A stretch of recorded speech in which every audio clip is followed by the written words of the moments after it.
This episode contains a very spicy and R13 plus and it's not for the children.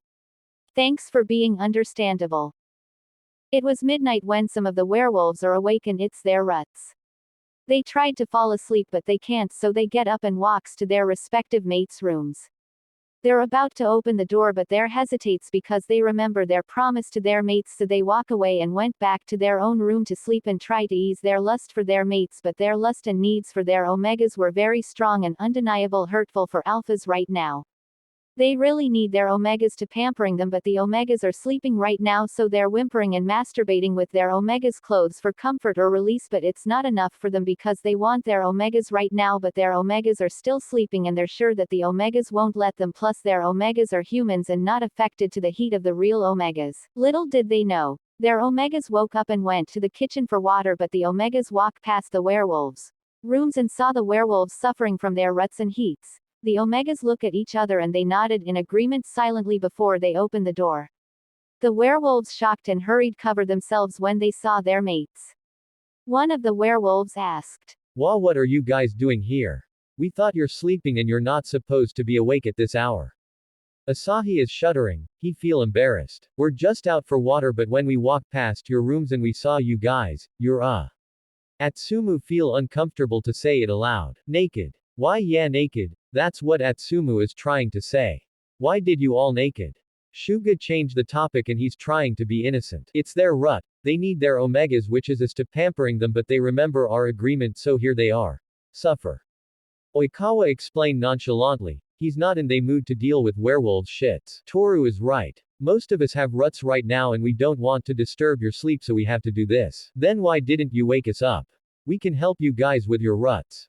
Yamaguchi really wanted to help the werewolves out with their ruts. Like what Hajime said, we don't want to burden you. Just scoot over. Oikawa is being mean, but he want to help too. The werewolves scooted over to make some space for the omegas to sit.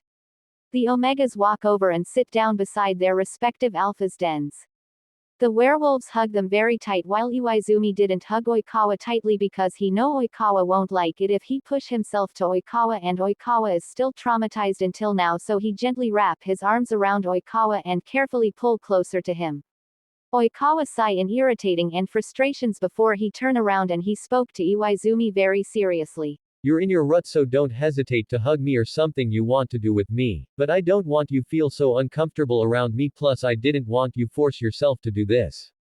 Iwaizumi is being considerate. "Make a den first in my room, it's crowded here."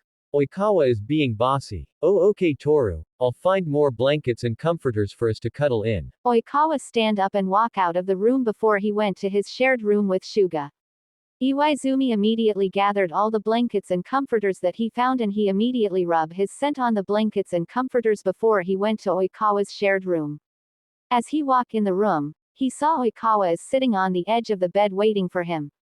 Iwaizumi immediately put the blankets and comforters down into the pile and it's already in Iwaizumi's scent. Iwaizumi sit down on the pile and wait for Oikawa to sit beside him. Oikawa hesitate little bit, but he reluctantly sit down beside Iwaizumi. Iwaizumi turned to him and asked for permission to hug him. Oikawa sighs and nodded before he spoke to Iwaizumi very clearly but firm and authoritatively. "Why didn't you act like a real alpha right now?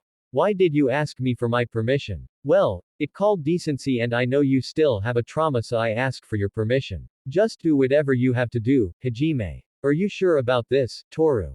You can back down." Iwaizumi is worried about Oikawa. "Yes, I'm sure, so don't hold back now, Hajime." Oikawa reassure Iwaizumi that he's fine. Iwaizumi didn't waste any time. He kissed Oikawa hungrily and he pinned Oikawa down with one hand while his other hand is roaming over Oikawa's body. Oikawa is trembling under Iwaizumi's touch and he let out a soft moan, got muffled in Iwaizumi's kiss, and then Iwaizumi moved down to kiss Oikawa's neck and leave a love marks on Oikawa's neck to show everyone that Oikawa is belong to him, only him.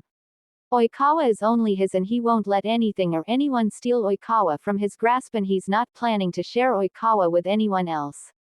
Iwaizumi continued to marking Oikawa until he's satisfied before he bite Oikawa's jaw and lick the mark.